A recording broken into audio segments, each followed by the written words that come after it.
ഗഡി നോക്കിയത് ഇത് എന്തൊട്ട് ഈ കുറെ വണ്ടികൾ ട്രെയിനകത്ത് കയറി പോണു. വണ്ടികൾ വെറുതെ ട്രെയിനിൽ പോലെ അത് ഗുഡ്സ് ട്രെയിൻ, ആർമിയുടെ വേറെ ദിക്കിന്ന് ഒരു ദിക്കിലേക്ക് സാധനങ്ങൾ മാറ്റുന്ന ട്രെയിനാണ്.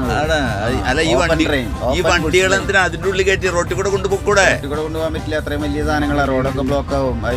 ഇത് കുഞ്ഞ വണ്ടികളല്ലേ അതിനകത്തിരിക്കുന്നത്? ഇത് കുറെ ദൂരത്തേക്ക് കൊണ്ടുപോകേണ്ട ടാങ്കും സുരക്ഷിത ഉപകരണങ്ങളല്ലേ, സാധനങ്ങളല്ലേ, റോട്ടിൽ കൂടെ കൊണ്ടുപോകാൻ പാടില്ല. എന്തായാലും നല്ല ഭംഗിയുണ്ടല്ലേ കാണാൻ? ഭംഗിയുണ്ട് ഗഡി, അത് ഉറപ്പാ. അപ്പൊ പിന്നെ ആ വണ്ടിക്ക് പെട്രോൾ വേണ്ടല്ലോ അല്ലേ? വണ്ടിക്ക് പെട്രോൾ വേണ്ട, ട്രെയിൻ വലിച്ചോണ്ട് പോക്കോളൂ. നല്ല കല്ലക്കനായിട്ടുണ്ട് അല്ലേ? കല്ലക്കനായിട്ടുണ്ട്. ഭംഗിയുണ്ട്. ഓക്കെ.